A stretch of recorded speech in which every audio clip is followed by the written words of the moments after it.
Vamos falar da empolgante entrevista, hoje aqui ao Jornal da Manhã, do pré-candidato à presidência pelo MDB, o Henrique Meirelles, né? Ele foi o quarto convidado da série especial do Jornal da Manhã com os principais postulantes ao Palácio do Planalto. Na entrevista, o ex-ministro da Fazenda disse apostar no seu histórico profissional para ter alguma chance no pleito. Disse ter uma carreira e um histórico de serviços prestados que o credenciam a ocupar a presidência. Em todo momento, Meirelles falava sobre os seus feitos, né, na área econômica. Lembrou, por exemplo, da época em que assumiu o Banco Central e conseguiu reduzir a inflação no país. Destacou também o seu papel na recuperação do país como ministro do presidente Michel Temer. E questionado sobre como vai lidar com o jogo político, com o chamado toma lá da cá, né, do Congresso, Meirelles se saiu com a seguinte resposta. Solta aí, Reginaldo. Eu acho que a melhor política que existe na ética é o exemplo pessoal. A conduta pessoal da pessoa que está liderando o processo. E a minha conduta é inquestionável, né? Não há nenhuma margem de dúvida. Na política, ministro, desculpe, mas o senhor vai ter que prestar conta, não existe prestar conta sim, Vera. Uma coisa é mostrar que não há nenhuma acusação, mostrar que não há nenhuma dúvida. Isto sim, mas não prestar conta de problemas que tenham ocorrido. É isso que eu estou dizendo. Quando eu chamo inquestionável, é no sentido de não haver manchas, não haver problemas.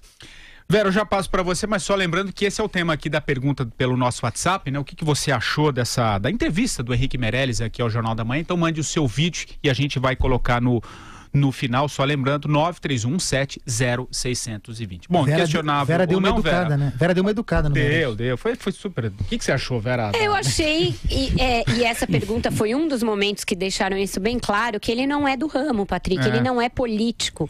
E aí as pessoas estão muito irritadas com os políticos, elas estão, com razão, bravas com a política, querendo ressignificar, para usar uma outra palavra da moda política, porém não é dessa maneira, não é com esse ar professoral e meio do mundo da lua do Meirelles que a gente vai sair do estado em que nós estamos hoje para algo melhor. Não é assim. No caso dele, não tem esse risco porque ele não tem voto. Ele tem 1% nas pesquisas. Mas tem outros candidatos que também estão meio no mundo da lua, talvez não pelo lado do Meirelles, mas por um outro lado do populismo, que também não tenho certeza se são o melhor caminho para a gente sair do estado em que nós estamos hoje. Em vários momentos, nós, os entrevistadores, tentamos puxar o Meirelles para a realidade na qual ele está entrando por vontade própria, né? Ele está indo para essa campanha política muito por um desejo, um sonho antigo que todo mundo relata que ele tem de ser presidente da República. E só por isso, porque não atende ao anseio de ninguém esta candidatura. Nem do seu partido, nem de políticos XYZ, nem mesmo do tal mercado do qual ele já fez parte, porque esse mercado olha mais para outros candidatos que para ele.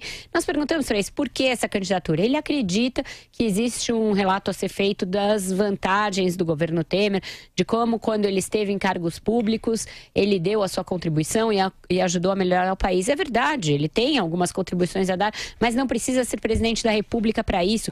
E um presidente da República não faz só isso. Um presidente da República tem de amassar barro, tem de saber que ética na política não tem nada a ver com exemplo pessoal. Pode até ter, mas tem de ter nomeação de uma equipe boa, tem de ter regras de transparência na gestão pública, tem de ter compliance, tem de ter cobrança, tem de ter, portanto, órgãos de controle.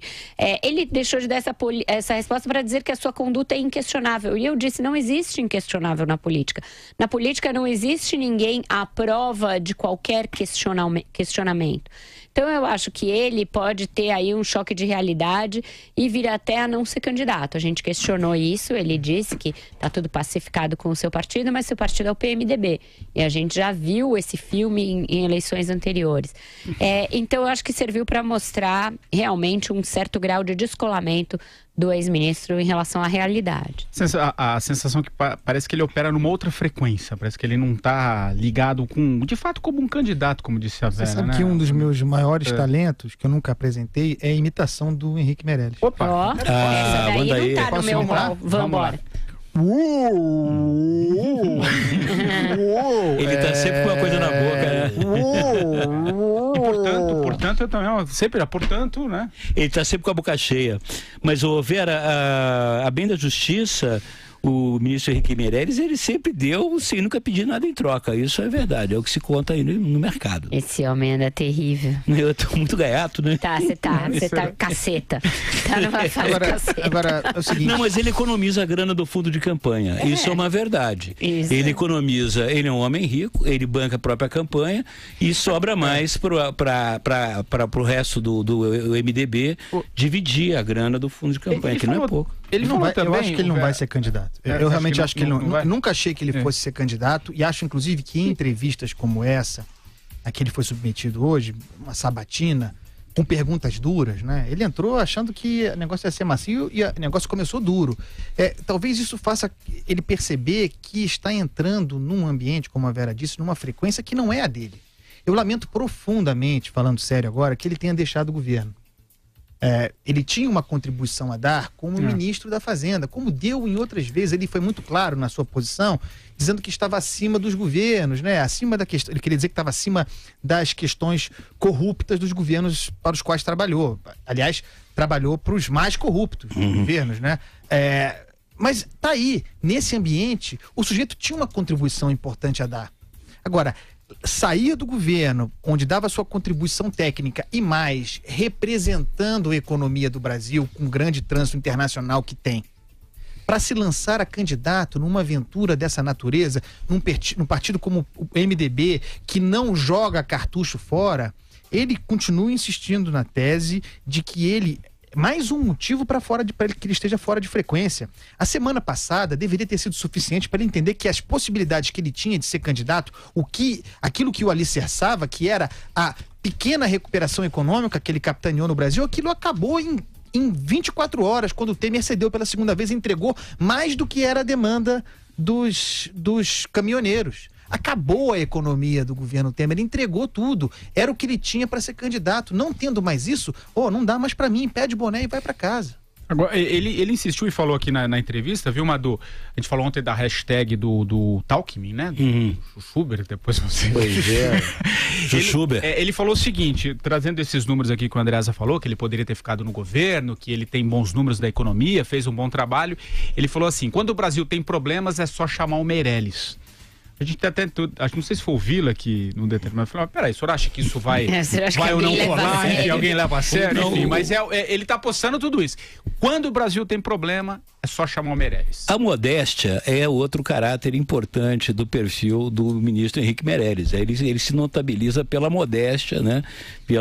É ponto de plataforma dele. Eu acho, Patrick, que é um trabalho super importante, de utilidade pública, essas sabatinas que a Jovem Pan tem feito com os candidatos. Sinceramente, eu até estava em trânsito, só vi um pedacinho, mas eu queria sugerir, inclusive, a direção da TV e rádio Jovem Pan pagar adicional de insalubridade para os colegas que estão fazendo as sabatinas com alguns candidatos, porque tirar leite de pedra é um trabalho insano. Sinceramente, eu felizmente escapei dessa de ter que sabatinar Henrique Meirelles e ainda ouvi isso, né? Chamem o Meirelles, né? Agora, quando tiver qualquer problema lá em casa, eu falo para minha mulher chamar o Meirelles. E no Brasil, quando tem um problema, minha gente, chama a polícia. A gente sabe como é, chama a polícia. Não chama mesmo Meirelles, assim não adianta, né, Andresa? Mesmo assim não adianta.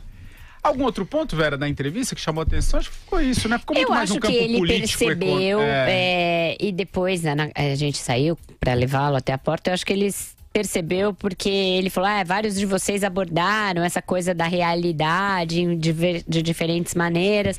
Então eu acho que ele pode tentar começar a cair na real. Não vai ser um caminho fácil para ele, Patrick, politicamente. E o MDB, pode tirar o P, pode botar outra letra, mas é o mesmo de sempre, entendeu? Ele vai fazer aquilo que melhor lhe convier aos seus caciques, os caras que mandam ali. Eu falei, o senhor acabou de entrar, o senhor mal conhece o pessoal. Então eu acho que ele ainda vai tomar alguns sustos. Vai começar que tem uma pequena dissidência aí, querendo lançar o Nelson Jobim, ex-ministro do Supremo, em vez de lançá-lo. Então, isso já é algo que ele vai ter de contornar. Esse outro que se distingue pela modéstia também, né? Só pessoal bom de voto eles estão querendo lançar. Assim. Nelson Jobim, quando ele está num lugar, o ego dele nunca passa pela porta. Nunca passa pela porta. Ele já é um sujeito alto. O ego, então, sendo mais alto ainda.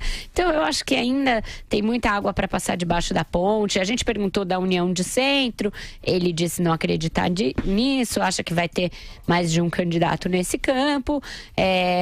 E diz que quando começar a TV, Bolsonaro vai começar a desidratar. Isso tudo ele falou pra gente aqui. Não houve tempo de perguntar na entrevista. Eu acho que ainda vamos ver muito candidato saindo dessa disputa. A Vera perguntou pra ele algumas vezes sobre o fardo, porque a candidatura dele originalmente é isso, sobre o fardo de ter que defender o governo Temer. E ele se esquivou todas as vezes. Quer dizer, é uma candidatura que o MDB referendaria para fazer a defesa de um governo que se tornou indefensável, porque as bandeiras econômicas se esvaíram. E hoje, curiosamente, nós falamos do Nelson Jobim, eu estive com o Nelson Jobim mais cedo, num debate, num evento que eu mediei, e ele disse que não acredita que o MDB terá candidato. Então nem mesmo ele vai para esse sacrifício.